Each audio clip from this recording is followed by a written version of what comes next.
Hello, boys and girls. It is Hobbyist Fishing. We're back on Lake Cotichuit. Gonna do some fishing. Last week, we saw some fish trying to get on beds.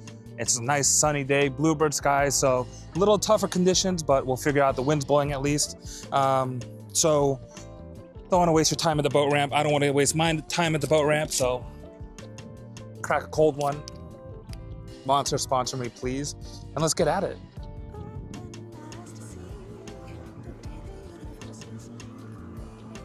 I'm still in the process of learning this lake and how this lake fishes and everything, so bear with me. We did catch, the only bass I caught last week was in this area, so that's where we're gonna fish. I was mapping some fish in this cut that go in the mouth of this cut that goes in there. So hopefully they're kind of pushing their way in more slowly. On these bluebird stays and the wind here is not that strong, you really don't want to go too loud, like a spinnerbait or a chatterbait, like even a jerkbait. So, of course, we're going with a minnow. Gonna start the day off with an Aros roll shad. This is the Emerald Bamasaki on a range roller head. Yeah, like, so there are fish here. I'm seeing one swim by in about 30 feet of water off this bank. So what we're gonna do is just cast out, start shallow. I'm gonna be fishing pretty shallow today, so just setting up my sonar. And it's that, a great time of year when all this cotton or whatever this stuff starts showing up on the top of the water, and then oh yeah, look at that. Oh yeah, love that. Already pulling in clumps of it, and it doesn't come off your rod, and it just sucks and gets gunked up in your reel and makes your life impossible to fish. What a fun time.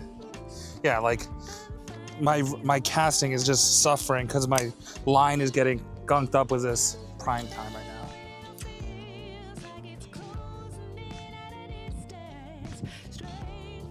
Got one. Just came in this shallow cut. There's a little shallow tree here. Is that a bass or a pickerel? Please don't be a pickerel. Oh my gosh, it's a pickerel again. Oh my gosh, it's another. Oh my gosh, I'm so sick and tired of these pickerel. Please don't go towards the motor. Ugh. Well, it's hobbyist pickerel fishing. Look at that boy, little slime dart. Really you're just a mean fish. First fish on the board though. Little pickerel boy. See if we can't catch us a bass today, folks. That's what we're really after here with bass. How are you guys liking this angle? You guys liking this camera angle? My third person Gear of Wars angle. There we go. You see a little more of what I'm trying to fish. So we're in this shallow cut back here. Like, there's like a million bluegill down there. It's just a matter of making, oh yeah. Oh gosh. Oh, from the pickerel. The pickerel cut my line, the last fish I caught. All right, gonna switch it up a little bit here. Gonna go to a nose-rigged fluke style bait, or still with the roll shad. But just because these fish are just pretty aggressive off the top. I see like 100 following my bait. Look, oh my gosh. But it's like crappie and bluegill, I think. And also another reason why I should learn how to skip cast is actually what you'll notice when these fish are really fired up, when you skip a bait under, that skipping sound, it's like a top water sound, right? It's like a whopper plopper almost. And actually sometimes the most fun bite is that you'll skip underneath a tree like that, and as soon as your bait comes to rest, the fish is already tracking it, and they're gonna hit it as soon as it stops skipping.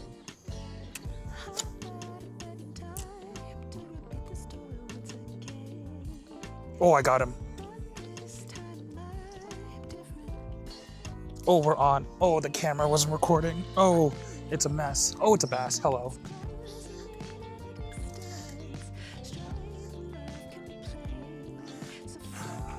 A little smaller than the last one.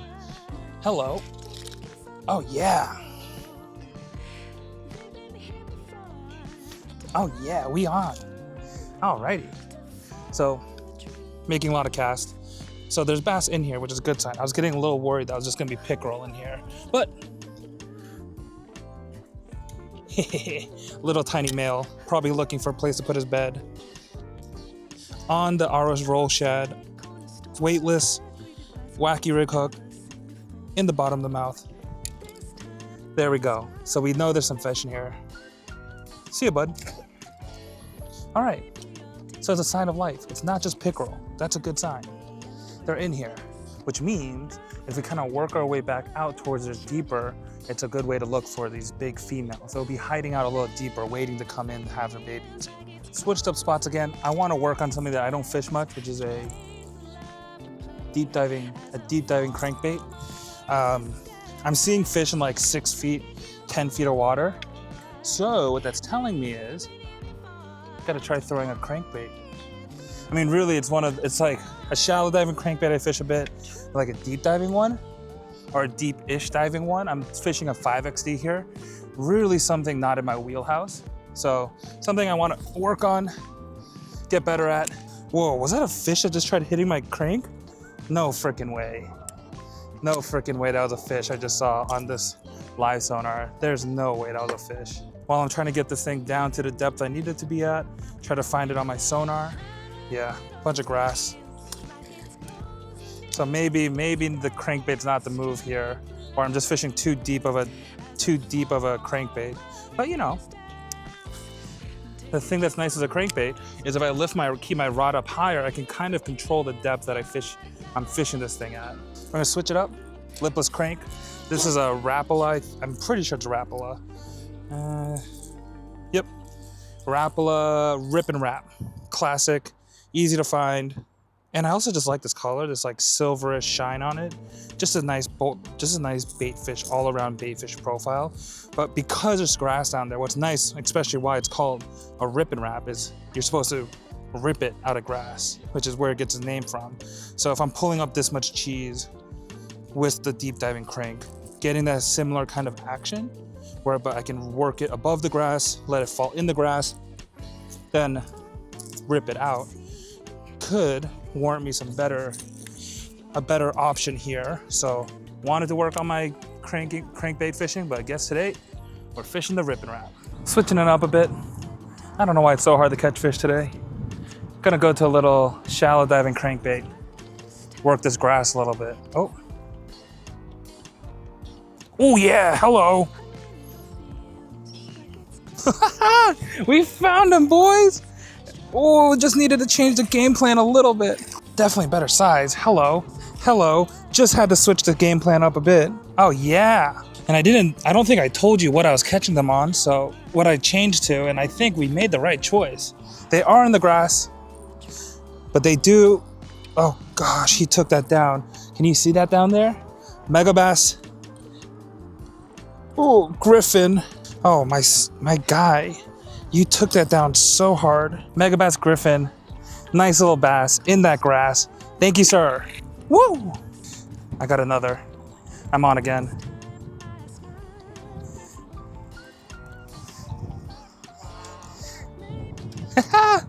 All right.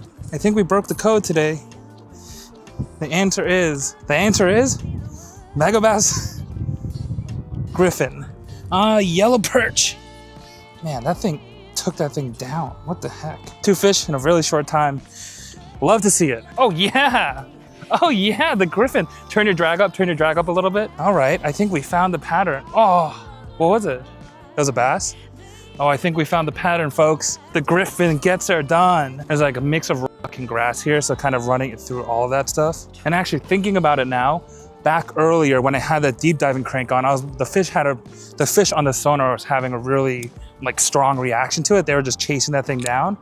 So this here's a sign, folks. Learn to fish other things besides what you always fish. I mean, we were going to the paddle tail, and of course the paddle tail will catch fish, but it's been a struggle. And we switched to the cranks and lights out. But also, it is the Megabass Griffon. Like, if you haven't fished one of these before, they're just really well-made little crankbaits. Like, I know there's a cult following for these online. They're pretty small, so you have to fish them on pretty light gear. I'm fishing on 12-pound test fluorocarbon on a Megabass Destroyer Javelin, which is like a medium, probably more medium than anything. Has a nice parabolic, it's like designed for this kind of stuff. But they do make a Griffon rod. Megabass does make a rod for Griffons, but they're just nice small crankbaits. Really nice profile. They just get straight bit. Oh yeah. What's that? It's a crapipi. Megabass Griffons, get her done. Get her done. But truly, maybe Like I said, maybe it is this pond, these bass, these fish in here like a crankbait, and that's something that the other places we used to fish without the boat weren't like that.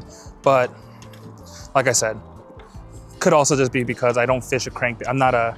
I've never been a crankbait fisherman. I never really was never was something that I really reached for ever. There's like a lot of different baits that I would. So maybe this changes my mind about cranks. All right, and then let's try to get a cast right up by this tree without losing my crankbait, please. Thank you. A lot of bluegill for it to be beds. Oh yeah. Yellow perch. Oh gosh, oh my goodness. Oh my goodness. Dude, relax. Oh, he ripped my throttled. Very much a multi-species day. Crankbait's catching us fish. Not 100% bass, but I could probably go, no, you know what? Knowing like how yellow perch and bass bluegill are, they'll always try to go after anything. Even if I went up, like unless I go to a pretty big, shallow diving crank, it's always gonna be pretty big. They'll hit everything. For the perch in Massachusetts, it's on site. And when you feel that grass get heavy on the crank, just rip it out. I'm trying to get as close to the shoreline here as possible and just use the distance that I have. Monsters, please sponsor me. Yep. Hopefully, yes it is. Little pickle. Ah, lost him at the boat. I suck. A little ditch pickle. So the bass like a crankbait. Guess we're on my crankbait arc now. Time to go spend ridiculous amounts of money on Griffons. I used to own one. I had one black one and actually caught a few fish, and then recently had a sponsorship with Whatnot. And actually what's really cool about the Whatnot sponsorship is they send you money in Whatnot to spend money, and then they'll send you money once you're done with the video. So I just bought a bunch of Megabass stuff off of Whatnot, and what I bought was a few Griffons. I got a bunch of Griffons. I got a Blowy. There's another Megabass square bill that's designed to be fished super fast, which actually might be kind of fun right now. I might actually switch to that one because that one can dive a little deeper than the Griffons can. I might try that, just burning that. But so far the bites haven't been they haven't been running this down. It's been pretty much off of the initial, once it pops off some cover. Oh, it's a bass. Oh, it's a good bass. Okay, I guess maybe not. Maybe we're not switching. Maybe we're staying to the Griffon. Hold on. Okay, keep him in the water, Mitzi. Keep him in the water. I'm trying. I'm getting the net. If I win, I'm gonna start to become very big. Oh. That's a big bass. That's a good bass. That's a good bass. That's a good bass. Are you kidding me? Good pound and a halfer? This has got to be a female. It's so fat. So, hobbyist net job here. Hobbyist net job. That's what I do. I'm the net guy. Catch small fish here and photographer. Hobbyist photography. Now, kind of in around that day, we're gonna look for some trout. We got two rainbows here around this area last week. So hopefully the rainbows are still around today. Get a little dinner. No way. No, it's a tiny little bat. Oh my goodness. It's a child.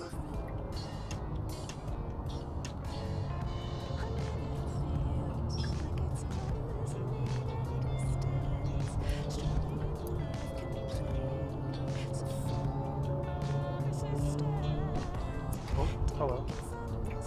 Got it. Oh. Oh, I see. Come on. Come back, get it.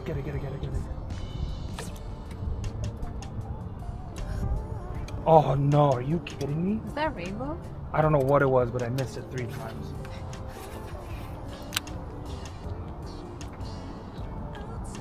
It's doing it again.